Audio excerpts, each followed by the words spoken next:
Going live now, so we're on our live stream. Good morning, good afternoon, wherever you're based. This is our weekly 12 Ronnies question and answer with the usual participants of myself and Bill Murray. We also have another Ronnie on the call, and this time it's Chris Fox, whose area of expertise is around business planning and strategy. Maybe you could just tell us a little bit about yourself in just a few words, Chris. Yeah, thanks, Simon. I've been working in the field of sort of strategic planning for about 20 years now, and literally helping organizations think about how what they're going to do in the future, what their plans are, what they need to do in order to succeed in the future. And so I help as a consultant, and I'm also the founder of stratnavapp.com, which is the online platform which provides all the tools that businesses need to do planning and execute those plans for themselves. Thank you, Chris. Thank you. Well, I'm going to pass over to Bill now. Bill, I believe you got some questions, but also we're looking for some audience participation as well. So if anybody has got questions to do with planning a business, managing the launch of a business, please, if you can put your comments in the comments box, and we'll do our best to answer them. So over to you, Bill, with the first of the questions. Thank you. Yeah, when it comes to planning, I think a lot of startups maybe don't optimize for it, don't take advantage of as much as they could. Is there time? Do you see there to be time and an opportunity to actually do quality planning when you're trying to move so fast and learn? Yeah, Simon, go ahead. Yeah, I mean, that's such a great question, and it comes up all the time. And I think people are put off by planning because, when we look at examples of planning, we tend to look at examples of complex planning. And in large organizations, the planning does get quite complex with long-term forecasts and complex financial plans and things like that. But I mean, that's just only one way to go about planning. Planning can be as simple or as complicated as you want. So, Simon rang me up and said, "Hey, do you want to do this call with us?" And I said, "Well, what's the purpose of this call? What are we trying to achieve?" And he talked me through that. And I said, "Okay, what kind of questions do you think are going to come up with so I can be prepared?" And we talked about that. And then we agreed a time and a place and who was going to be on there. That's all planning. We planned this. It wasn't complicated. It was a 10-minute phone call. So that's all planning. So there's always time for planning. I think the challenge is to come up with the right level of planning to maximize your chance of success. It's definitely possible to overplan. And many people will have heard the phrase paralysis by analysis. You can overdo it, where you spend so much time planning, there's no time left to do anything. But you can do a little bit of planning. And I think even if you imagine like a high performance athlete, they will visualize what success looks like. Whether it's the high jump, they will visualize themselves going over the bar. If it's a race, they will visualize themselves crossing the finish line. And that's all part of planning. It's all part of getting your head out of the past and into the future so that you can prepare for the thing that you need to do. And if you're launching a business, it's a difficult thing. You want to be prepared for it, so you don't want to go into it blind.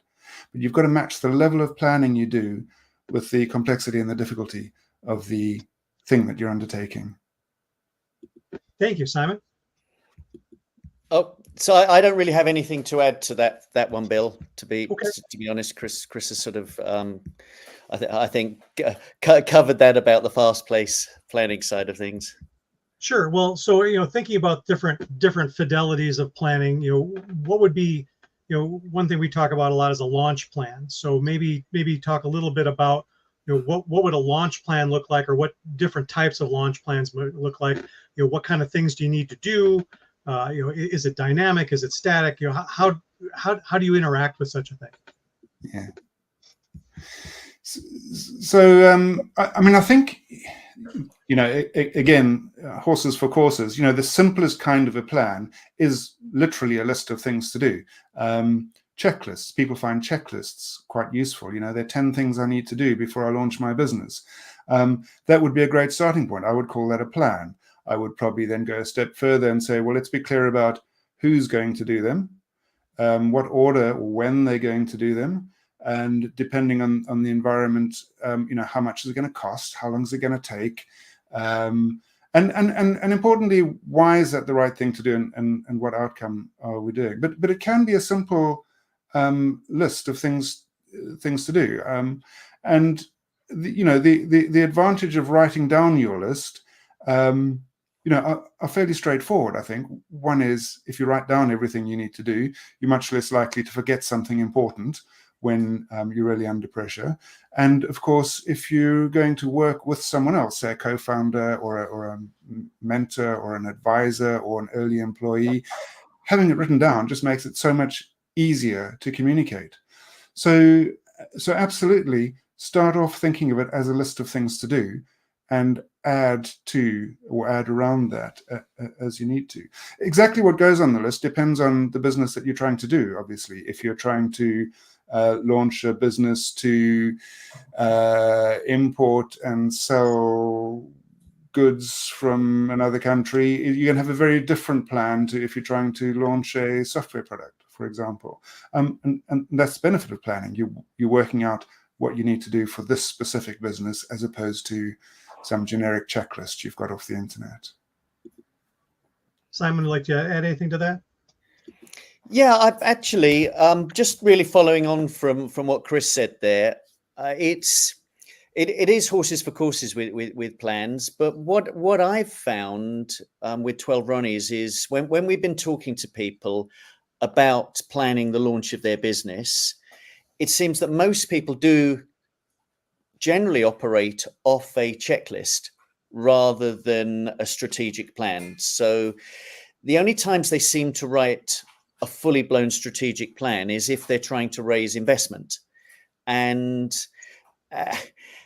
other than that, it's more, what do I need to do day to day? They sort of know in their head, and they write their weekly or their daily checklists. And often those checklists, when we've been speaking to founders about these, aren't necessarily aligned with the goals and strategies they want them to be. It's just they know that they've got to complete these tasks. Yeah, and I think, you know, when you're raising funds, normally, you know, you're talking about a more substantial endeavor, so more planning is required, but also the burden of proof for someone who's going to give you money is going to be quite high. You know, if you just come along and say, hey, Chris, I fancy doing this, would you give me money to do it? The answer is probably going to be no. If you come and say, Chris, this is what I plan to do, here's the detail that I've worked out about what I'm going to do, why that's the right thing to do, what result it's going to produce, and why I think it's going to be successful, I'm going to be much more encouraged. So the more rigorous you know, when you're looking for funding, you're going to need a much more rigorous plan before someone will actually stump up cash to back it. And that's, you know, the same would apply if you wanted to start bringing on more co-founders or more staff. You know, they're going to just expect a more detailed plan than something you scribbled on the back of a napkin before they'll commit.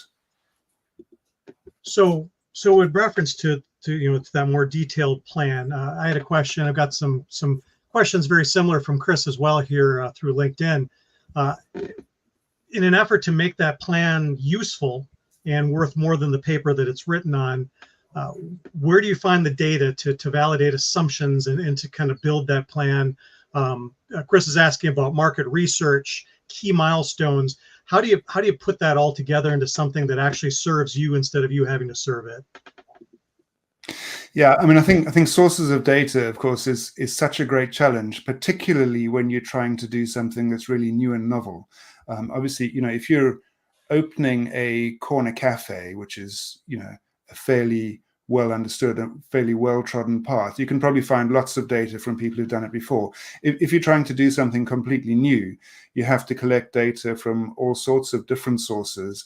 And the way I think about it is you have to collect data from lots of different directions and then triangulate it to try and work out some sort of truth in the middle, because no one's been there before. And you can get data from all sorts of things. You absolutely should be doing customer interviews and speaking to customers. You should be, even more than speaking to customers, you should be trying to observe their behavior in doing the thing that you're trying to support, so you can see what really goes on. But in terms of market sizing and growth rates, you can look at any number of things. You can start with census data. You can start with how many people are there in the country, what percentage of those people are likely to fit your target market, and of those people, what percentage of them are likely to buy your product or service. So you can sort of narrow down from a very, very wide-ranging data to something specific, even as you're building up from very specific data like customer interviews and customer observations. And the more the picture converges in some sort of clarity in the middle, the more confidence you can have. It'll never converge exactly, but if you're getting a similar picture from starting from lots of different angles, you can have increased confidence. But you do need to look at all of those. I mean, I remember quite a number of years ago, talking to someone that they had a great plan. They'd worked it out in quite a lot of detail from the bottom up. And I looked at the plan, and it was immediately obvious that looking at from the top down, that basically more than 100% of the population would have to buy their product in order to achieve their business plan. I mean, I'm slightly simplifying it, but it was kind of thereabouts. And so you just knew that picture was wrong. And so you've got to come at it from all the angles and once you've, it's like the scientific method. If you've come at it from every angle and you have failed to disprove your plan, then you can have some confidence in it. But even still, it's only some confidence. You will never know for sure until you actually get out there and execute. Thank you, Simon. Oh. Okay, do you want me to put the next question up, Bill? Yeah, I was thinking the key components. So when I think about the key components of a launch plan, I think, I think in terms of like the business model canvas. But maybe Chris or you, Simon, could talk about what are those important things that you have to have so that plan actually propels you instead of slows you down. Sure. I mean, I'm a great believer in the business model canvas. You can use a lean canvas or a business model canvas, or both. Why not? Because they paint a very clear picture of how you think your business is going to work. And because of the way they're laid out, they help identify, perhaps you've got some blind spots, like you're an operations person rather than a marketing person. It'll force you to think about the whole thing. And it provides a great checklist, because you can look at your business model canvas and say, well, this is what we need. What do we have? And, what do we need and what do we have? That will give you a sort of gap. And then you need to say, what are the things that we're going to do to fill each of those gaps? So, your business model canvas might say, well, we need a website, and we don't have one yet. So we need one or more steps on our plan to create a website. We need to protect our IP. So you need a step on the plan. So if you have a business model canvas is a great place to start. From that, you can usually derive the things that you need to do before you'd be ready to launch.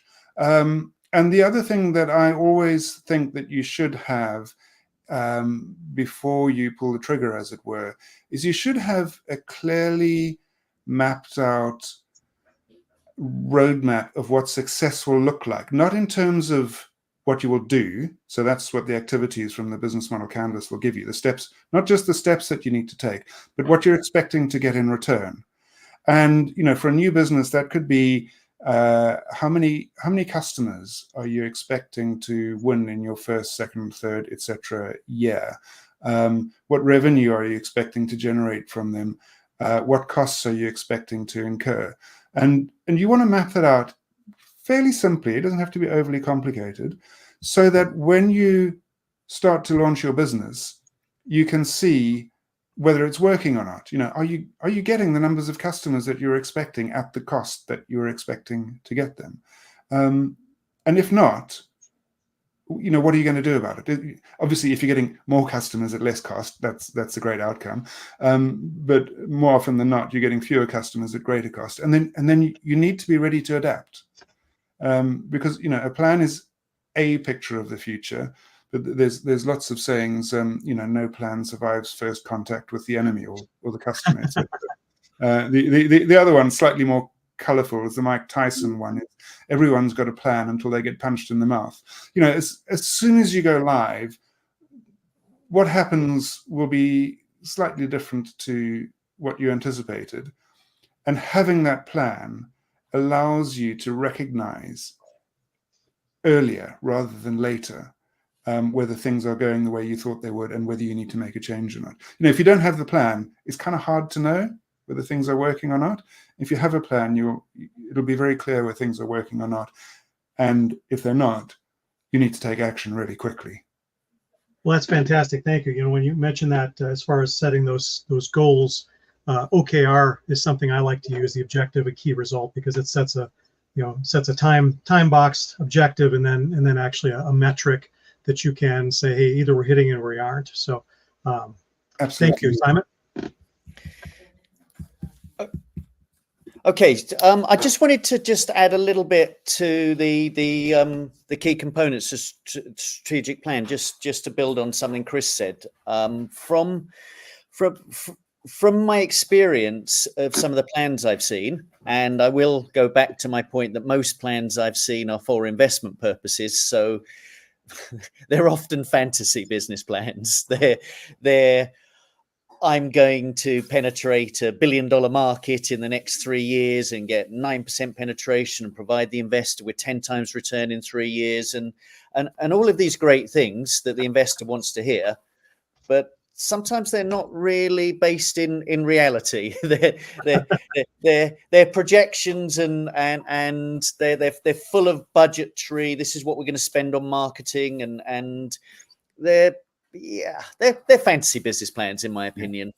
The other type of plan, and the plan Chris was talking about, is much more operational plans. Ones that, if you're really going to launch the business now, let's say you're in your, you've raised your funds. So let's say you're bootstrapping, which is the most common way to do a business.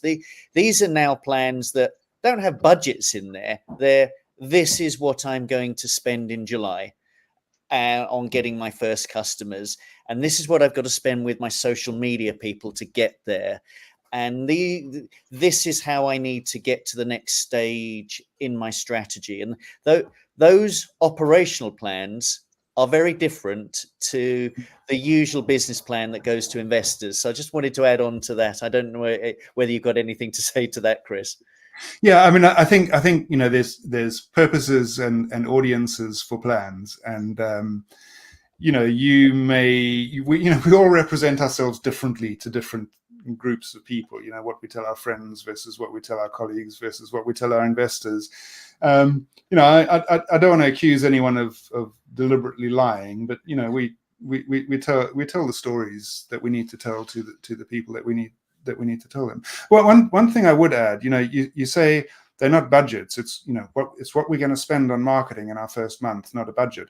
Well, I mean, that really is a budget. And again, large organizations have made whole industries out of how to do budgets because they're big and complicated. But in essence, a budget really is just, how much am I going to spend over the next 1, 2, 3 months? Have I got that money, or am I going to run out of cash? Particularly if you're bootstrapping, how long is it going to take me before I'm earning money from this business, and how much am I going to have to spend up until that point, and can I get that?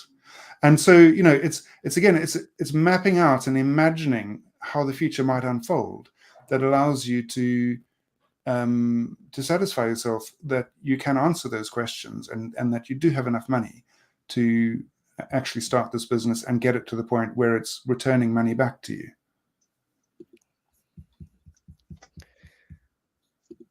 Thank you. Yeah, I've got a few other questions kind of around both both the milestones and the metrics there, as well as how do you ensure that a launch plan is adaptable to change? How do you build one that isn't so static that you can't change it? What are the methods to do it, and what are the things that you see in plans that are flexible and can change when the data changes?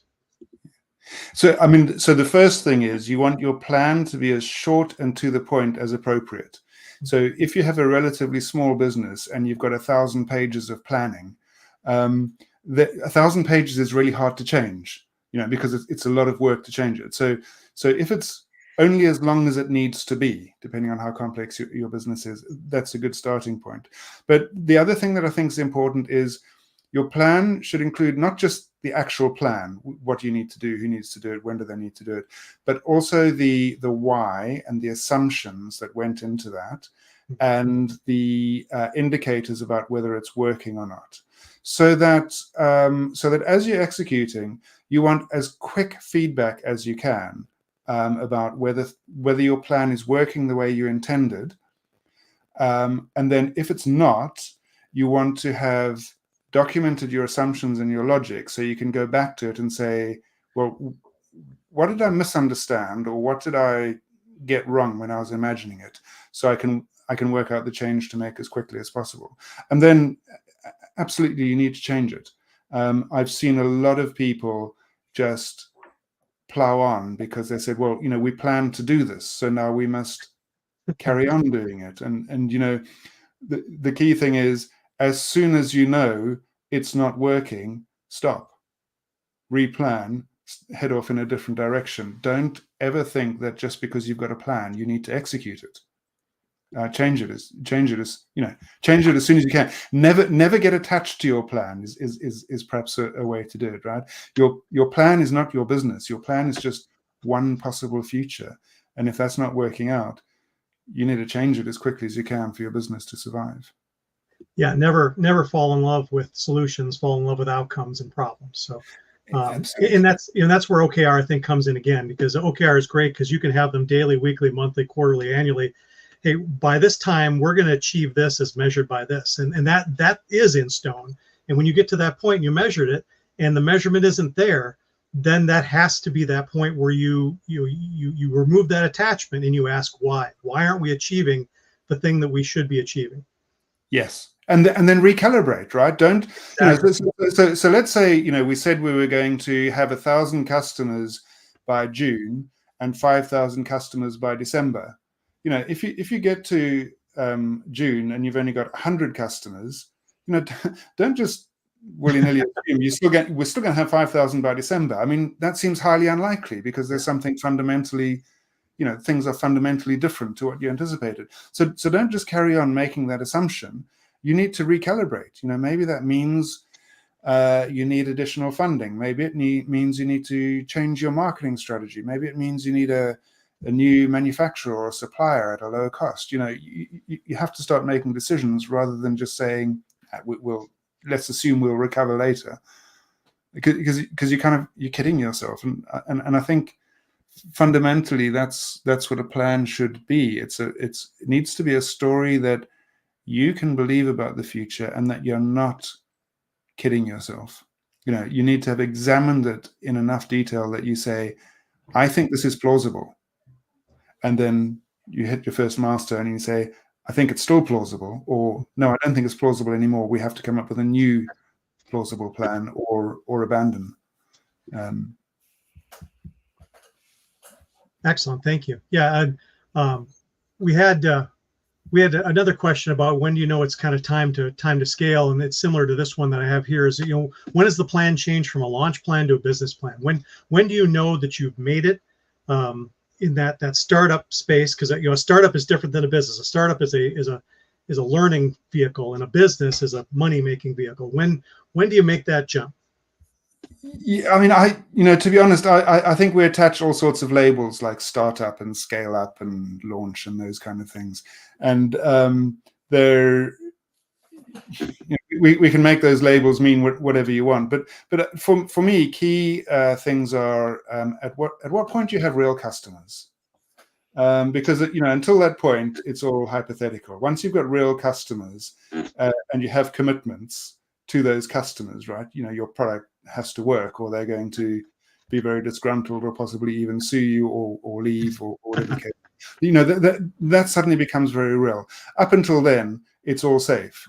And I think probably for me, the next sort of things you start to look at are on a financial basis. When are you generating enough revenue to cover your costs, so that the business is generating value rather than consuming value?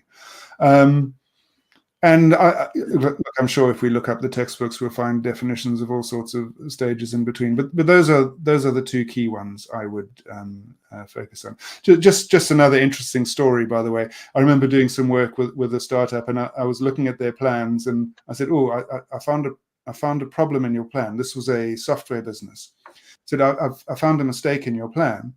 And that is, you've got all these development costs for your software up until the time that you launch, and then those drop off to almost nothing."